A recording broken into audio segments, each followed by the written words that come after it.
Vamos aqui, irmãos, fazer a ministração que Deus colocou no meu coração. Abra, por favor, sua Bíblia em Romanos, capítulo 12, o verso 1 e 2. Ontem eu estava compartilhando com a juventude, os jovens, esses dois versículos. Eu quero só passar para você 3 informações. Achei muito importante ter passado aquilo para os jovens, e Deus também colocou o meu coração para passar para a igreja. Essas 3 direções para a gente então poder não se conformar com as coisas que a gente vê no dia a dia, que o mundo oferece, que a gente está sujeito a ser levado pelas paixões do mundo, né? Pelas obras da carne, pelas coisas que o mundo tem colocado diante da nossa vida.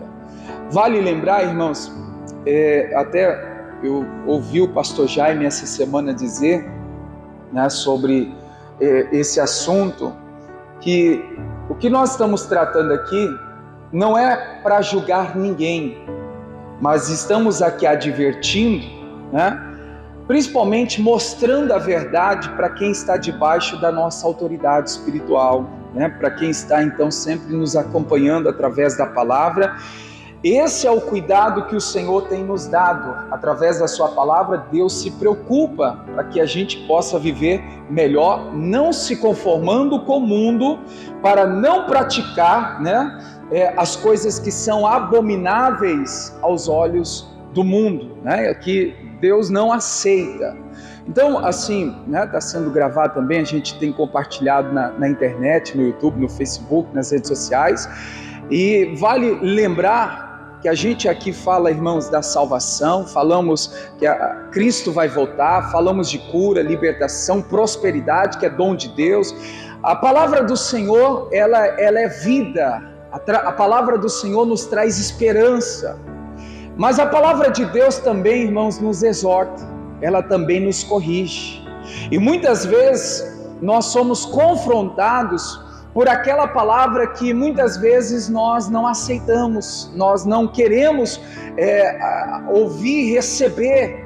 Sabe, irmãos, é com essa palavra que Deus tem uma dose especial, né, para curar, para sarar o nosso interior, e daquele momento que recebemos a palavra, aceitamos na nossa vida, um novo começo, né, uma nova história, o Senhor então começa a escrever na nossa vida. Então vamos aqui para a leitura de Romanos 12. Eu vou ler o versículo 1 e 2. Vamos ler aqui? Paulo está dizendo assim: rogo-vos, pois, irmãos, pela compaixão de Deus, que apresenteis o vosso corpo, que é a igreja? O vosso corpo em sacrifício. É para a gente apresentar, fazer sacrifícios vivos, santos e agradável a Deus, que é o vosso culto racional. 2. Não vos conformeis com este mundo, mas transformai-vos pela renovação do vosso entendimento, para que experimenteis qual seja a boa, agradável e perfeita vontade de Deus. Amém. Paulo está falando aqui, irmãos, de uma mudança, de uma transformação na vida da pessoa. Só que ele está dizendo que essa transformação, ela começa, irmãos, muito antes. Eu quero uma mudança para a minha vida, eu quero que a minha vida seja transformada. Tudo bem, muita gente quer isso. Só que se a gente atentar para o versículo, a gente vê que antes desta mudança, o Paulo está aqui mostrando, irmãos, que Deus espera de mim e de você, pelo menos aqui 2 coisas importantes, porque a terceira vem da parte dele para nós, né? E olha só, no primeiro versículo, o que a gente viu aqui? Deus espera de nós sacrifício vivo, santo e agradável a Deus. O que é esse sacrifício? É o esforço. Deus quer que nós nos esforcemos. Ontem eu disse para os jovens, eu até então nunca tinha ouvido essa frase ou essa colocação, e como inspiração eu digo para a igreja também, irmãos: não existe transformação sem sacrifício. Até compartilhei, né, essa mensagem de ontem para hoje. Você pode repetir comigo? Não existe transformação sem sacrifício. O que isso quer dizer, irmãos? Não existe uma mudança na vida da pessoa se ela não se esforçar. Se não tiver esforço, empenho, dedicação, eu quero uma mudança, eu quero minha vida ser transformada, mas se não tiver sacrifício, se não tiver esforço, nós não vamos chegar à transformação que nós queremos. O salmista diz, irmãos, que Deus socorre aquele que é esforçado. Então quem se esforça vai ser socorrido por Deus. Quem se esforça vai ter a sua vida transformada. E essa transformação, ela começa, irmãos, de dentro para fora. A gente quer uma mudança, às vezes rápida, a gente quer uma mudança urgente, a gente quer uma mudança o quanto antes, mas olha, às vezes a gente não tem se esforçado o quanto nós também queremos essa mudança. Então guarde isso no coração, não existe transformação sem sacrifício, não existe mudança de vida sem o esforço. Esforço do quê? Veja que ele está falando, irmãos, ali, né, o versículo 1 de Romanos 12, ele está falando que é o sacrifício vivo a Deus, o esforço voltado para Deus. E qual é o esforço que nós devemos, irmãos, apresentar? A nossa vida com Ele, a nossa vida na presença dEle. Para renovar a mente, irmãos, é preciso se esforçar, é preciso fazer um exercício de reflexão e concentração, que isso nos faz então entender que se eu não me esforçar para buscar a Deus, eu não vou ter uma mudança para a minha vida. Se eu não me esforçar, irmãos, para ler a Bíblia, por mais que difícil seja para algumas pessoas compreender a Bíblia, irmãos, a Bíblia ela é revelada, ela é inspirada. Se a gente apenas fizer a leitura, ela vai ser como um livro qualquer. Mas quando a gente procura e se esforça, eu preciso entender o que Deus quer falar comigo através da palavra. Irmãos, Deus então mostra, Deus então fala, Deus então nos dá essa direção. Então nós temos que se esforçar. Eu li uma vez, eu li outra vez e não gostei, vou parar. Estava até dizendo na grade, se eu não me engano tem 2 semanas isso. Foi até no avançado, numa quinta-feira. Quantas pessoas que colocam ali um plano de leitura para ler a Bíblia, né, no ano de Gênesis, Apocalipse, e aí, irmãos, ela começa lá lendo Gênesis, quando chega em Êxodo, quando chega ali em Números, Deuteronômio, aí começam uns nomes bem complicados, né? Um nome difícil até de pronunciar, um nome até difícil de expressar. A pessoa fala, essa coisa aqui não tem interesse nenhum nisso, quero saber desses nomes complicados. Não, irmãos, se o nosso nome tivesse ali, talvez a gente teria mais, né, empolgação para ler, mas nós não encontramos muitas vezes o nosso nome ali. Claro que tem pessoas que o nome está, né, na Bíblia, mas o que eu quero dizer, irmãos, que a gente precisa, mesmo com toda a dificuldade, romper. A gente precisa se esforçar. Não, eu preciso aprender, eu preciso pegar da inspiração que Deus está me dando através dessa palavra que o Senhor está me entregando. Então esse é o esforço que nós precisamos, irmãos, no sacrifício vivo, apresentar a Deus, porque isso é agradável diante dos olhos dele. Amém? Então se esforce em buscar a Deus, se esforce para ler a Bíblia, se esforce para vir na igreja, se esforce, irmãos, para você ter um momento, né, de oração. É importante, irmãos, a igreja, ela não pode perder a essência da oração, a igreja não pode perder, irmãos, a prática da oração. A igreja primitiva, o que é a igreja primitiva? As primeiras igrejas, a gente vê relatado lá em Atos dos Apóstolos, a igreja fazia contínua oração a Deus.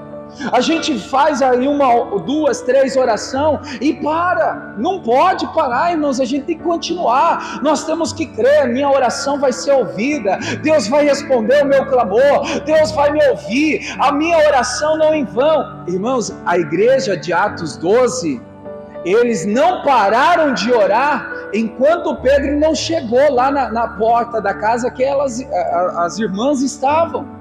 Você vai ver que a igreja já tinha determinado no coração: vamos fazer oração por ele continuamente.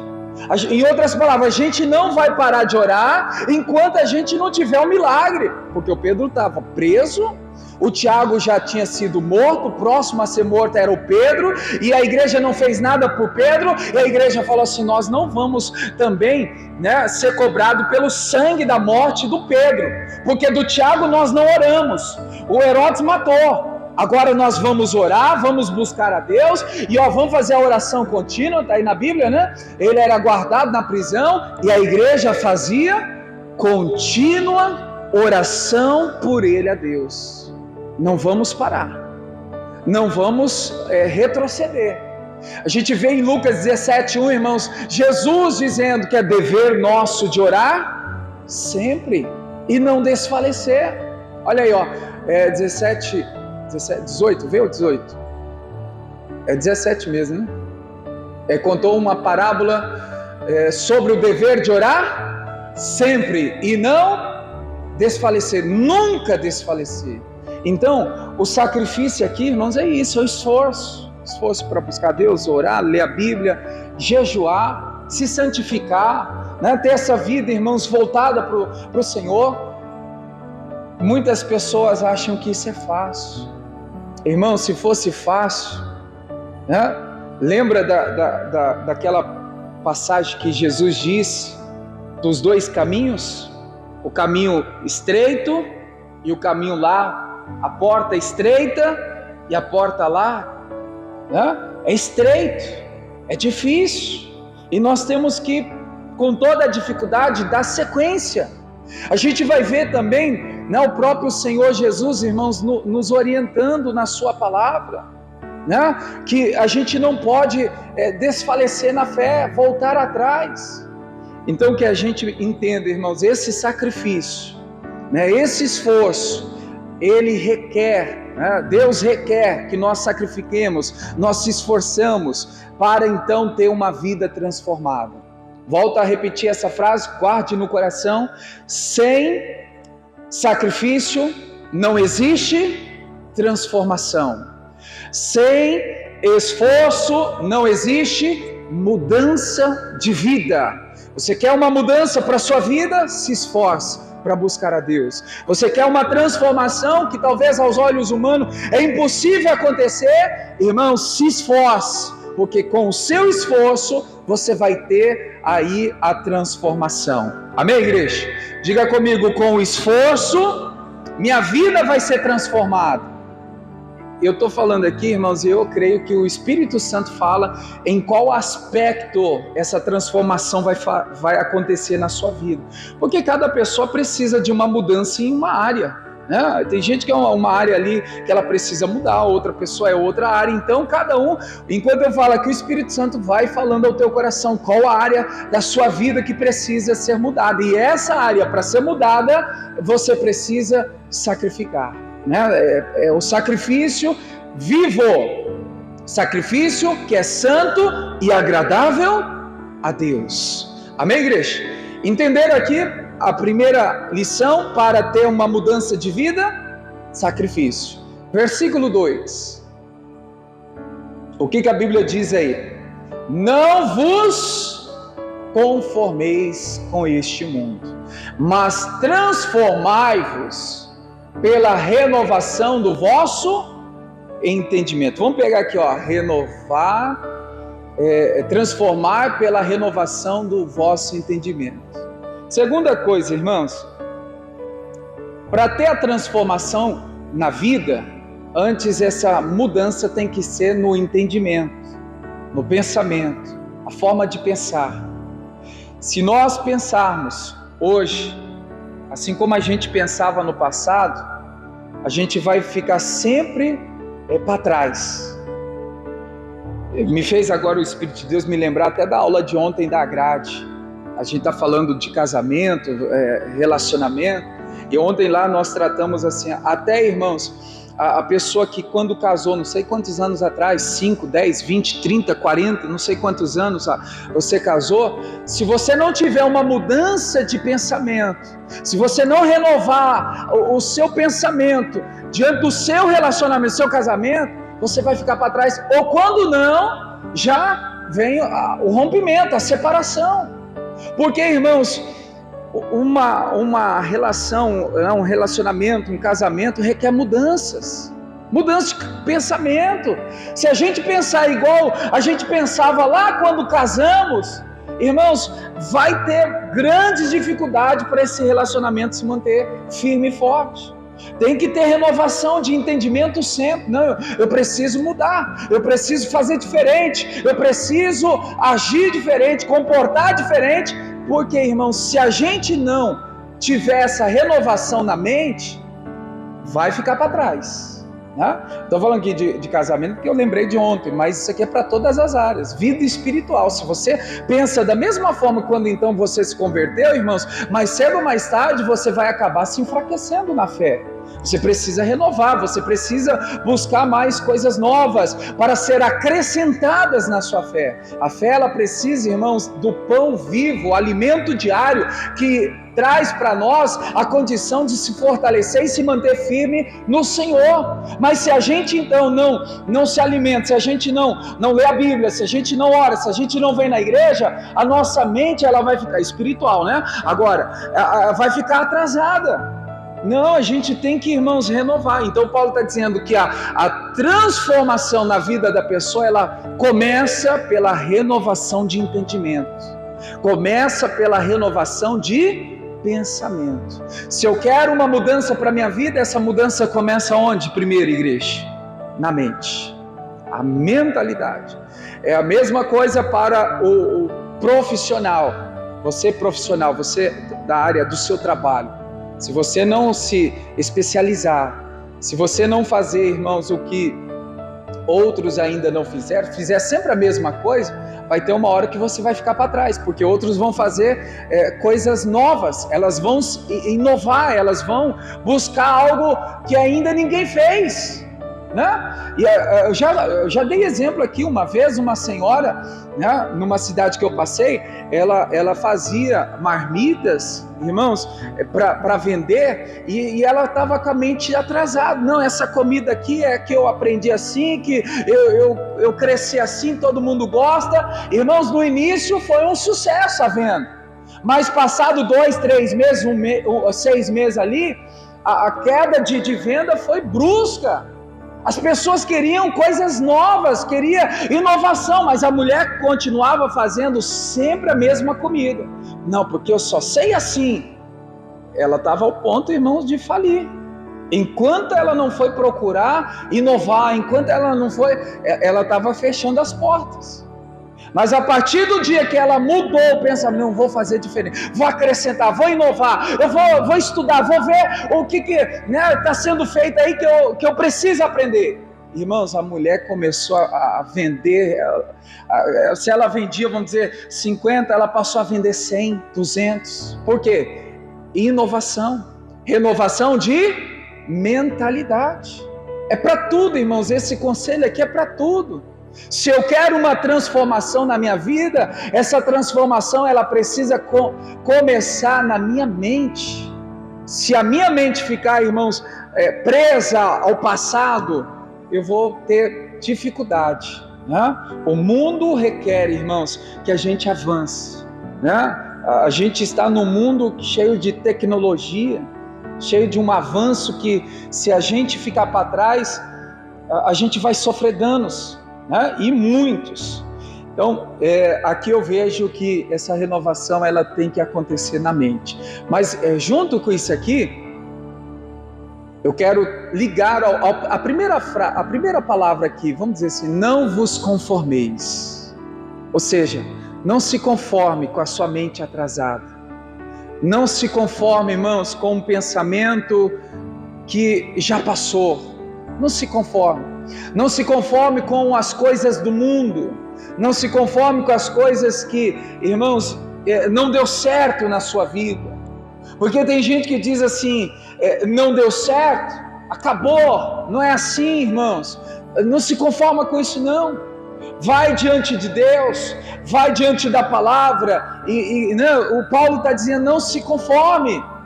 Nós precisamos, irmãos, não se conformar, né, com este século, com as coisas deste mundo. Então, para renovar a mente, também é preciso não aceitar as coisas que estão, né, trazendo para nós um fracasso, uma derrota, ao ponto que, não, isso aí não deu certo, fracassei, derrotei, não deu certo, mas com Deus agora vai dar certo, na direção vai dar certo, na palavra vai dar certo, o Senhor vai me ajudar para a glória de Deus, amém?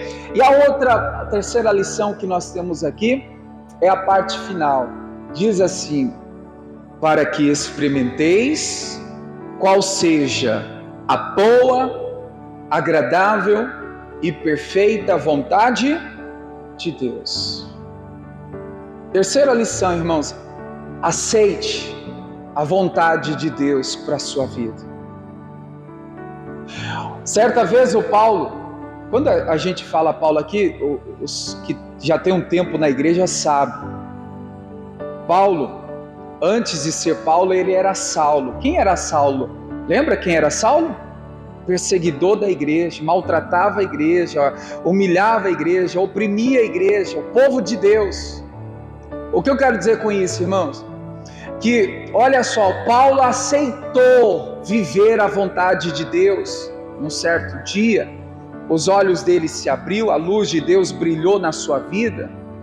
E uma das declarações bíblicas que me faz entender, irmãos, que a gente precisa renunciar às nossas vontades para aceitar a vontade de Deus, é que a Bíblia diz assim: não vivo mais eu, mas Cristo vive em mim. Você já fez essa declaração? Você, irmãos, já assumiu essa declaração na sua vida? Quem já, amém, glória a Deus, irmãos, lute para que isso esteja vivo a cada dia na sua vida. Porque, irmãos, olha só, não vivo mais eu. Sabe o que isso quer dizer? Não é mais os meus sonhos, não é mais as minhas vontades, não é mais os meus desejos, não é mais os meus planejamentos, mas é a vontade de Deus em mim. É o plano que Deus tem para mim. Olha aí, Colossenses 2:20, né? O próprio Paulo dizendo, aqui, né? Já estou crucificado com Cristo e vivo. Não mais eu, mas Cristo vive em mim. Você pode declarar isso comigo, irmãos? Vamos lá? Não vivo mais eu, mas Cristo vive em mim. Amém. O que eu quero aqui, irmãos, compartilhar com a igreja, que a terceira lição para ter uma vida transformada é aceitar a vontade de Deus para a sua vida. Por mais que você não entenda agora, lembra o que Jesus disse, irmãos, em João 13, versículo 7, 8, coloca aí, a Bíblia fala assim, Jesus está dizendo assim: agora você não sabe o que vai acontecer, o que está acontecendo, mas lá na frente, quando você olhar para trás, o que Jesus fala? Você vai entender. Está aí na tela, né? Me vê no coração agora esse versículo aí, ó. Jesus respondeu e disse, vamos ler juntos? Vamos ler em voz alta, vamos lá? O que eu faço, não sabe tu, mas agora tu saberás depois. Então Jesus está falando, você não está entendendo agora, você não compreende agora. Já passou por situações, irmãos, que você fala assim, não sei por que isso está acontecendo, não sei por que isso se levantou, não sei por que isso não deu certo, não sei por que isso, né? Deus permitiu. Tem gente que fala assim, né? Deus permitiu. A gente não entende agora, né, irmãos? Mas olha o que Jesus disse: mais tarde, depois, lá na frente, você entenderá. Talvez essa é a palavra para alguém que está, irmãos, desculpa aqui a expressão, aéreo, não no sentido de desligar daqui do culto, aéreo no dia a dia, desligado, talvez um acontecido, talvez um fato, algo que marcou a sua vida de forma negativa, e você está assim: eu não estou entendendo o porquê disso, porquê aquilo, ou por causa dessa dificuldade, ou por causa dessa dor, e aí às vezes você fica até indagando, por que Deus deixou isso acontecer? E aí vem a resposta: agora você não entende, porém mais tarde, depois, você vai compreender, você vai entender. Quando é que a gente entende, irmãos? Quando a gente aceita viver a vontade de Deus. Se a gente não aceita viver a vontade de Deus, essa resposta a gente nunca vai ter. A gente nunca vai entender, né? Mas quando a gente aceita viver a vontade de Deus, ainda que no momento a gente não está compreendendo, mas cedo ou mais tarde o Senhor vai esclarecer, o Senhor vai te mostrar, e você vai entender porque aquilo lá atrás aconteceu. Tem coisas que hoje você está, irmãos, vivendo, e que Deus tem te mostrado. Você tem entendido coisas que há 5, 10, 2, 20 anos atrás, você, né, dizia lá: mas e agora? O que vai ser da minha vida? E você está firme e forte na presença de Deus, né? Então é isso que a gente precisa fazer, irmãos. Sacrifício. O que é o sacrifício? O esforço. Não se conformar com o mundo, com as coisas, né, que o mundo apresenta. E por último, aceitar viver a vontade de Deus. Você pode repetir comigo? Sacrifício, não se conformar e aceitar a viver a vontade de Deus. Isso vai trazer o que para a nossa vida? Transformação, mudança. Essa mudança vai acontecer quando então, irmãos, nós damos esses 3 passos. E aí, como eu disse no começo, aí a gente vai viver aquilo que Deus preparou para nós. O que Deus preparou para nós?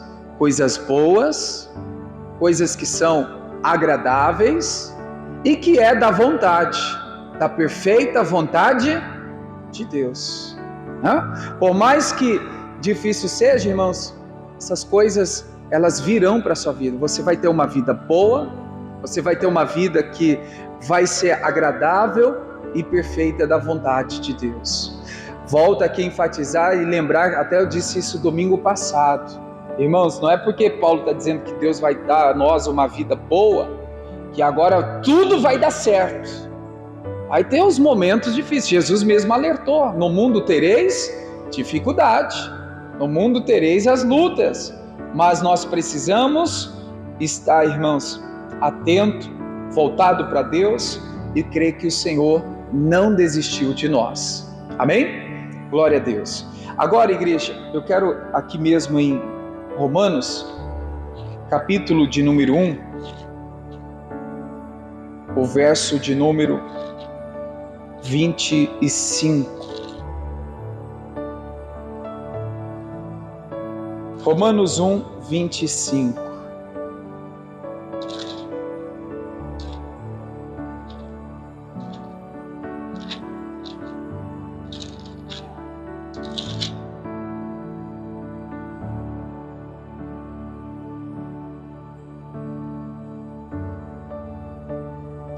Eu disse isso quando eu comecei aqui a ministrar,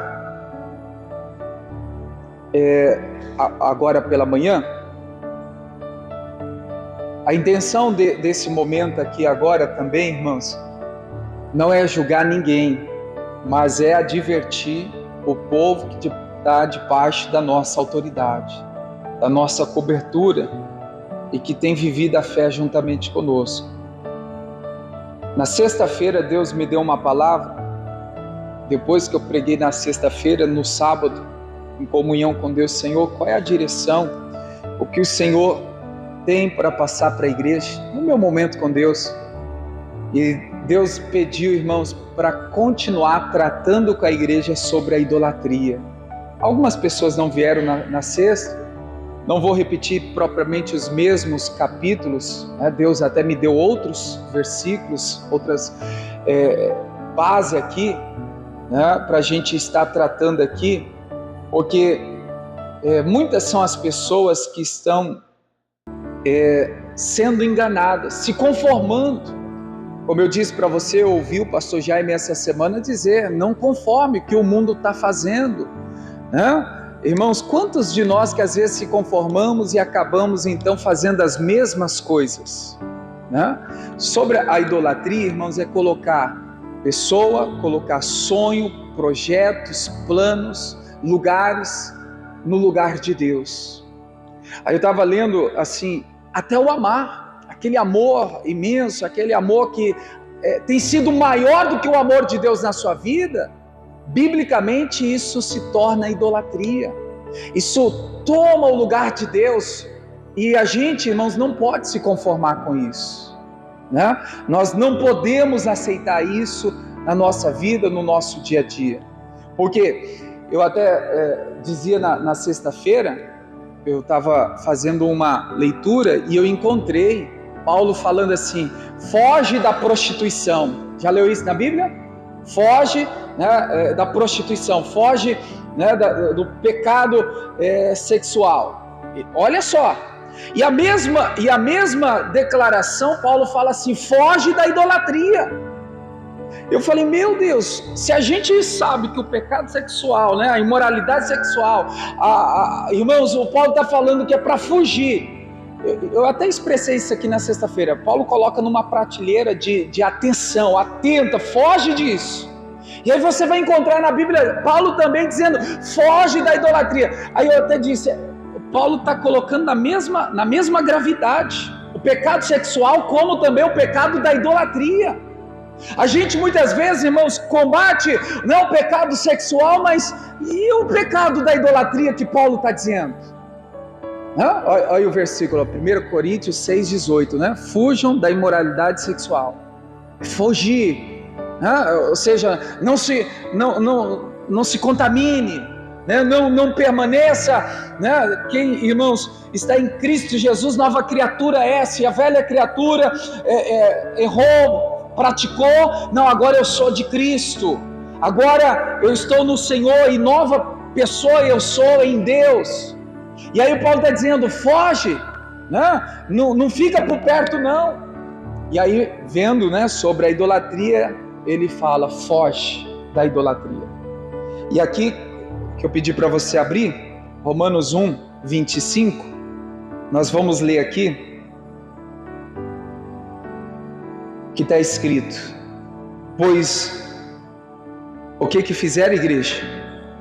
Mudaram a verdade de Deus em mentira e honraram e serviram mais a criatura do que o Criador. Marca na sua Bíblia, por favor, se você tem o costume de marcar. Vamos ler novamente? E mudaram a verdade de Deus em mentira e honraram e serviram mais a criatura do que o Criador, que é bendito e eternamente. Amém. A gente vê isso no dia a dia, irmãos? Gente idolatrando criatura e deixando o Criador. Tem gente que adora a criatura, homens, imagens, esculturas. Deus fala em Isaías 42:8, eu sou o Senhor, este é o meu nome, a glória, o louvor a outro não darei. Deus está dizendo, eu não estou de acordo com o que estão fazendo, estão adorando, estão suplicando a imagem, escultura, a homens, e esse louvor é meu, Deus falando, esse louvor é para Ele. Então idolatria, irmãos, é tudo que toma o lugar de Deus na nossa vida. Será que a gente não tem, irmãos, construído ídolos?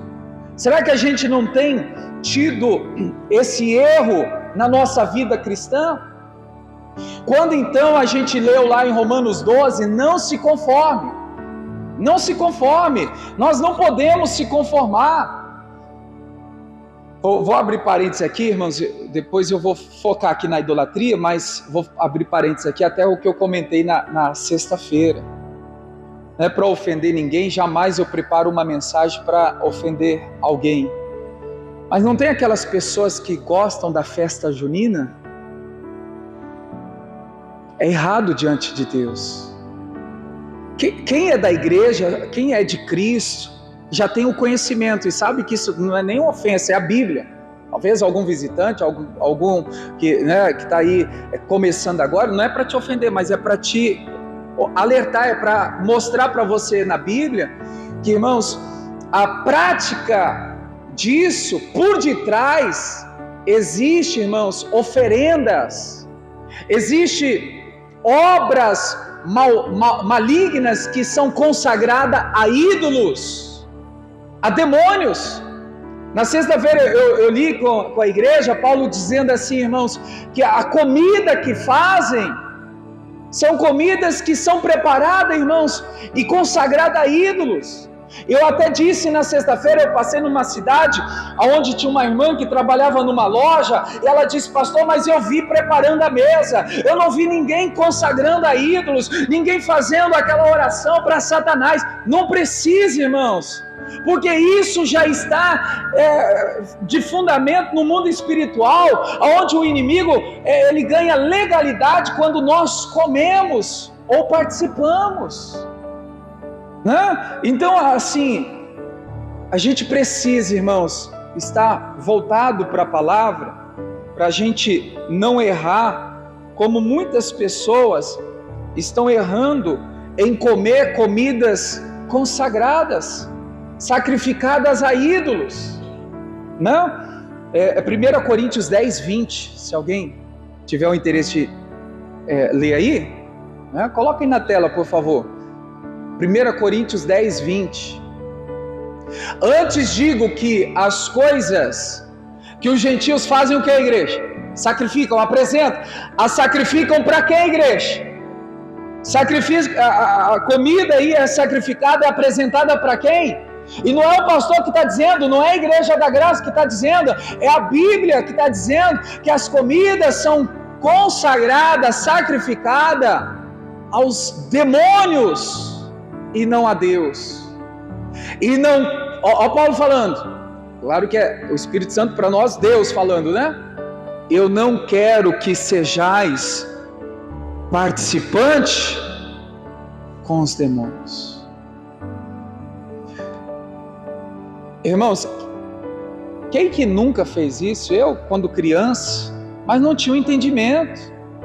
Participei de tantas festas, mas depois que eu aprendi, eu entendi, não, eu não vou me conformar. O mundo faz, mas eu não vou me conformar e não vou participar e não vou comer, beber, porque olha o que a Bíblia está dizendo, irmãos, isso é consagrado a demônios. Aí depois tem gente que fala assim: eu não sei por que minha vida não vai para frente, eu não sei porque as coisas não dão certo. Porque, irmãos, o inimigo ganhou legalidade, espaço, quando nós comemos ou bebemos coisas consagradas aos demônios.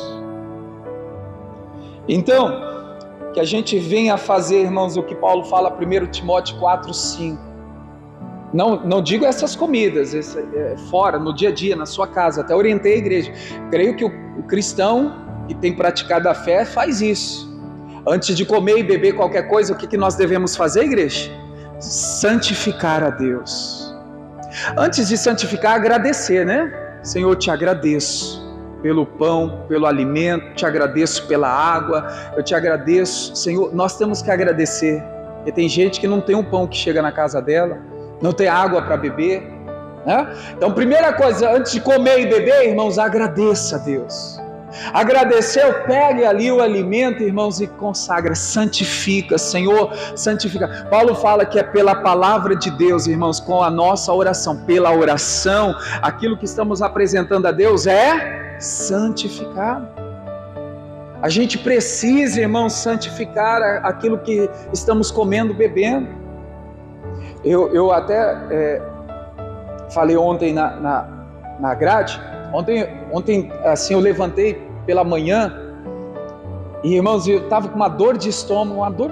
Eu falei: meu Deus, o que é isso? Aceito, né? A minha esposa pegou um remedinho que é para estômago. em oração ali na cabeça, na mente, eu falo, consagra o Senhor, eu abençoo, santifico. Isso aqui vai tirar isso aí. Irmãos, foi só tomar. Eu fui lá fora, forcei o vômito ali, parece que não tinha nada. Deitei, dormi, bem santificado. Santifica. Um líquido ali, ó, uma água ou qualquer coisa, santifica. Eu falei, Senhor, o teu poder, Deus, isso aqui vai fazer efeito, eu não vou ficar mais com... Depois, não senti mais nada. Mas poderia ficar o dia todo sentindo aquela dor se eu não tivesse usado a fé, usado os meios que através, né, irmãos, não é errado você fazer. A Bíblia diz que Pedro era médico. Se você não tem uma fé própria para alcançar através da oração, use os meios que Deus traz para os especialistas poder te ajudar. Mas santifica, o que eu quero dizer aqui, santifica, consagra. Amém, igreja? Até os remédios, santifica, consagra, apresenta a Deus, porque pela palavra, pela oração é santificada, é abençoada. Amém, igreja? Então, voltando aqui para o foco, né?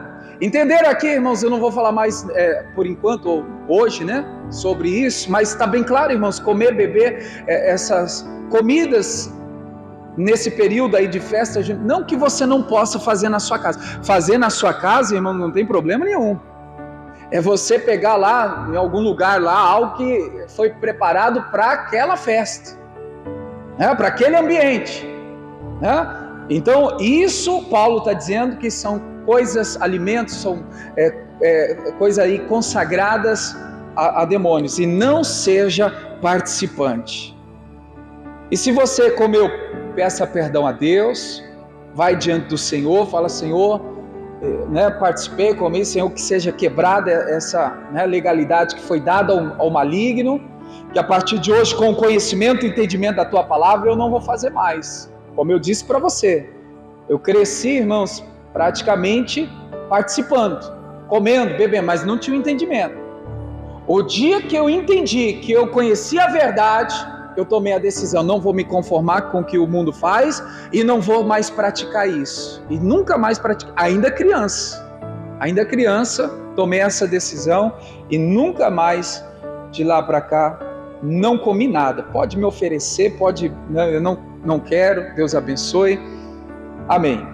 Volta aí para a gente dar continuidade. Entenderam aí Romanos 1:25, irmãos?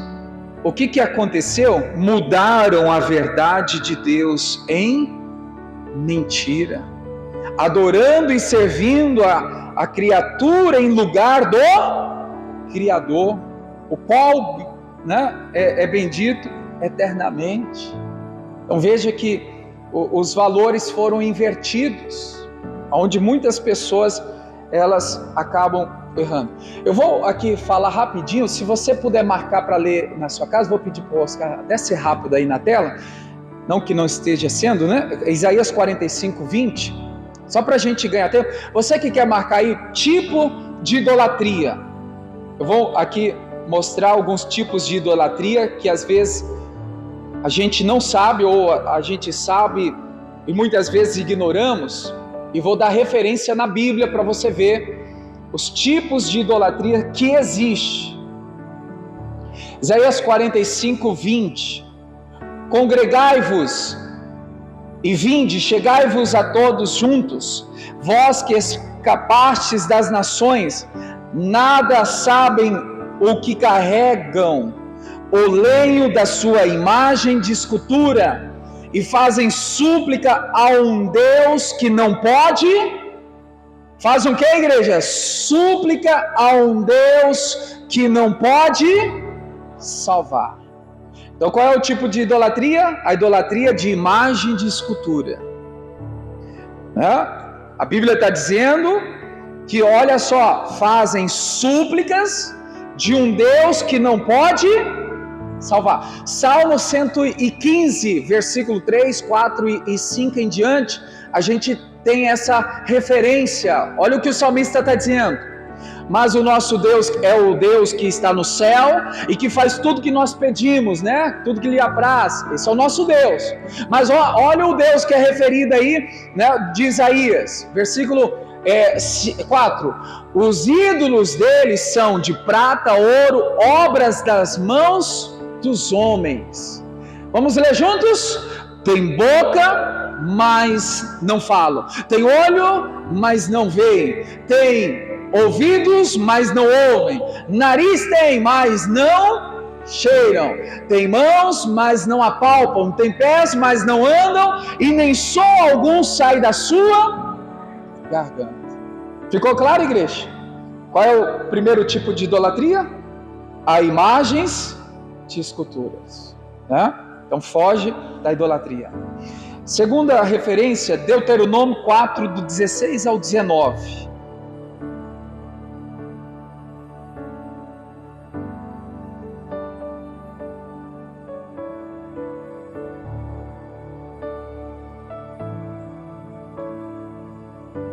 Deuteronômio 4, 16 ao 19. Está escrito assim: para que não vos corrompais e vos façais alguma imagem esculpida na forma de ídolo, semelhança de homem ou de mulher, semelhança de algum animal que há na terra, semelhança de algum voltio que voa pelos céus, semelhança de algum animal que rasteja sobre a terra, semelhança de algum peixe que há nas águas debaixo da terra. Guarde-te, não levantes os olhos para o céu e vendo o sol, a lua, as estrelas, a saber, todo o exército dos céus, sejam seduzidos a inclinar-te perante eles, e des culto àqueles coisas que o Senhor teu Deus repartiu a todos os povos debaixo de todos o céu. Qual é o segundo tipo de idolatria? Idolatria da natureza. Veja que aqui fala, irmão, sol, lua, estrelas. Tem gente que idolatra isso, né? Deus não admite nenhuma imagem, nem de sol, nem de lua ou de qualquer outra coisa que esteve nos céus, assim como o homem ou de animais que são da terra ou da água. Astrologia é um tipo de idolatria, e adorar animais como fazem, né, também é idolatria, né? Então a gente precisa rever. Será que a gente não está idolatrando a natureza? Bem clara aí essa referência. Terceira lição, Mateus 10, 37 e 38. Terceiro tipo de idolatria. Vamos ler juntos? Quem ama seu pai, sua mãe, mais do que a mim, não é digno. Meu Deus. Vamos repetir isso, irmãos? Quem ama pai, mãe, mais do que a mim, não é digno de mim. Quem ama seu filho, sua filha, mais do que a mim, não é digno de mim. E quem não toma a sua cruz, vem após mim e não é digno de mim. Olha só. Qual é o terceiro tipo de idolatria? Pessoas. Pai, mãe, filho, homens. Pessoa, irmãos, um ídolo, um ator, uma atriz. Irmãos, se a gente ama essas pessoas mais do que a Deus, a própria palavra está nos mostrando que então nós não vamos alcançar a misericórdia de Deus. A gente precisa rever, irmão. Será que não tem uma pessoa no lugar de Deus na minha vida? Ah, mas é meu pai, é minha mãe, é meu filho. Tem gente que diz assim: eu dou tudo pelo meu filho. Amém. Mas que o seu filho não esteja no lugar de Deus, no seu coração. É ou não é verdade, irmãos? Filho, amamos. Pai, mãe, amamos. Marido, esposa, amamos. Pessoas que foram ou são especiais, irmãos, que marcaram nossa vida, amamos, mas não pode ser mais do que o amor de Deus em nós. A gente não pode amar pessoas mais do que amamos a Deus. Amém, igreja? Terceiro tipo de idolatria, de pessoas.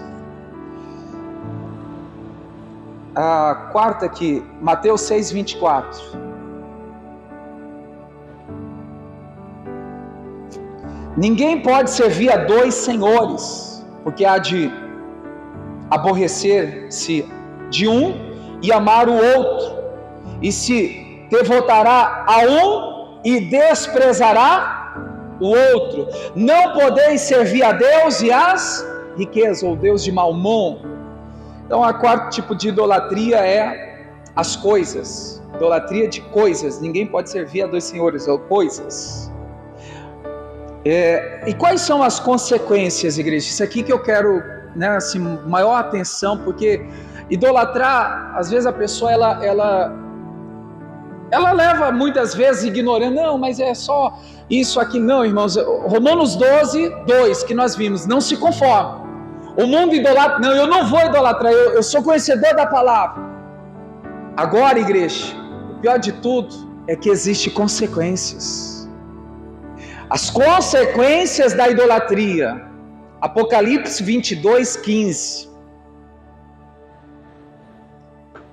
Aí, para quem não gosta de ler Apocalipse, Apocalipse é a revelação, né? Vamos ler junto, igreja? Tenta achar a mesma tradução da minha aqui, por favor. Fora ficam os cães. Quem vai ficar fora? Os cães, os feiticeiros, os impuros, os assassinos. E quem, igreja? Os idólatras. E todos que amam e praticam a mentira. Então o que a Bíblia está dizendo, igreja? Que a consequência da idolatria é que a pessoa não herdará no reino do céu, não entrará no reino de Deus. A idolatria, irmãos, é o pecado que despreza o próprio Deus. Ficou bem claro aí? Fora ficam os cães, feiticeiros, impuros, assassinos e os idólatras. Vão ficar de fora. A pessoa, irmãos, gente, todo o tempo esse servindo a Deus aí, ou de qualquer um dos tipos citados aqui de idolatria, a gente ficar de fora. A idolatria à escultura, a idolatria à natureza, a pessoas, a idolatria às coisas. Será que a gente perder a salvação por causa disso? Porque a Bíblia está dizendo que os idólatras também vão ficar de fora, né? Então a primeira consequência é que, irmãos, a pessoa ela vai perder a salvação. Antes de perder a salvação, aqui na terra ela perde a presença de Deus, né? Fica fora da presença de Deus. O Salmo 115, do 4 a 8, não precisa abrir a Bíblia, nós já até lemos, né? Mas o versículo 8 do Salmo 115, a Bíblia diz que nós nos tornamos semelhantes a eles, os que os fazem e todos os que neles confiam. Em outras palavras, o que a Bíblia está dizendo? Qual é a consequência? Se tornar inútil como todos os ídolos. Essa é a consequência. A pior consequência da idolatria, irmãos, é a pessoa se tornar inútil como ídolo, né? Sendo cego, surdo e mudo espiritualmente.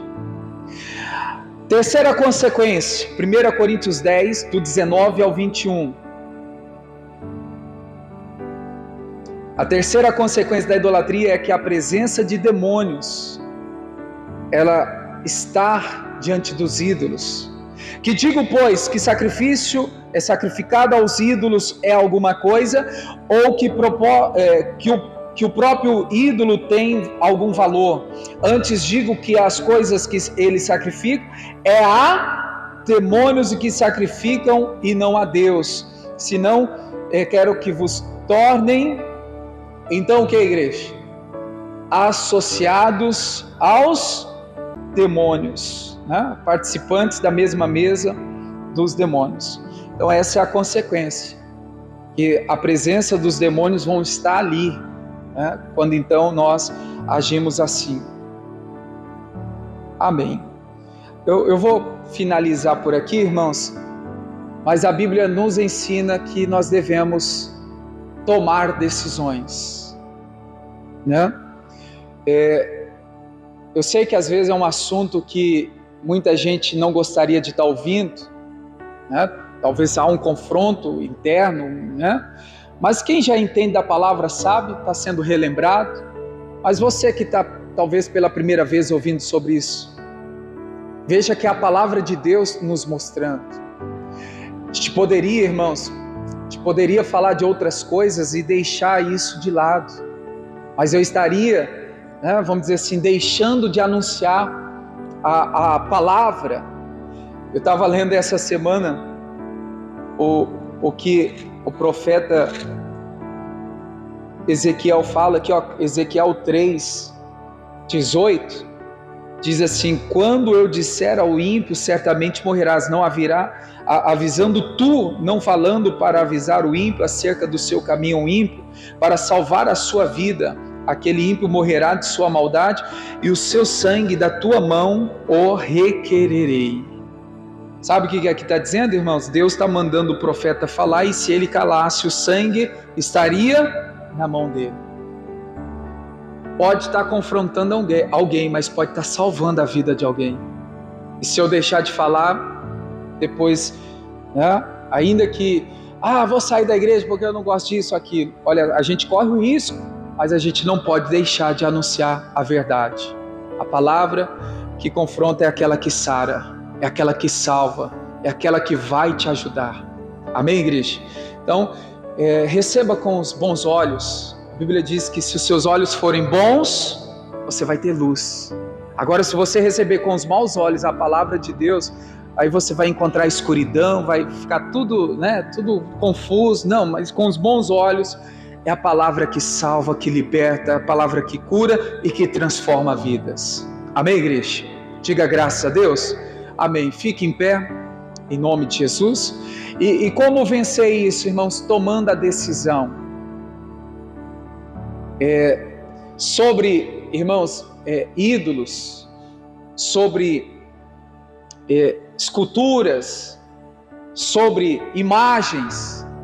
O que a gente deve fazer, irmãos, se alguém ainda tem? Dá para alguém? Não. Desfazer, quebrar, jogar fora. Eu, quando criança, irmãos, eu acredito que eu era idólatra. Eu gosto muito de futebol. E quando criança, o meu time ganhava muito título, ganhava muito título. E aí todo título que ele ganhava, eu pedia para o meu pai, minha mãe, comprar quadros dos jogadores. Eu tinha o meu quarto cheio de quadros. Campeão 98, campeão 99, campeão 2000. E eram os jogadores, a imagem. Já viu aqueles quadros? Né? Campeão. Irmãos, o meu quarto era cheio de ídolos. Pessoas que, né, deram título para aquele time de futebol. E certa vez não foi nem meu pai, não foi nem meu pastor, não foi ninguém, a não ser o Espírito Santo. Pega tudo isso, quebra e joga fora. Poderia, mas isso aí custou dinheiro dos meus pais. Não, eu vou dar para alguém, né? Alguém que é do mesmo time, talvez vai guardar, vai gostar. Irmãos, ainda criança, de 8 para 9 anos. Acho que eu devia ter uns 9 anos. Tomei a decisão, quebrei, joguei fora e me libertei daquilo. Nunca mais. Torço, gosto do futebol, mas ídolos não, né? Idolatrar o time, jamais. Porque, irmãos, a gente não pode dar para o outro o que a gente não quer, né? O que eu vou dar, irmãos, quadros de ídolos para alguém que eu não quero mais? Não, eu tenho que desfazer. Então, talvez aqui para alguém pode servir, está ainda sendo gravado, talvez para você também. Essa é a decisão que você precisa tomar, jogar fora, desfazer, quebrar, queimar, para que toda a ligação de forma espiritual seja o que, igreja? Quebrada, arrancada do seu caminho. Amém, igreja? Glória a Deus. Terminar essa transmissão, fique na paz, fique com Deus.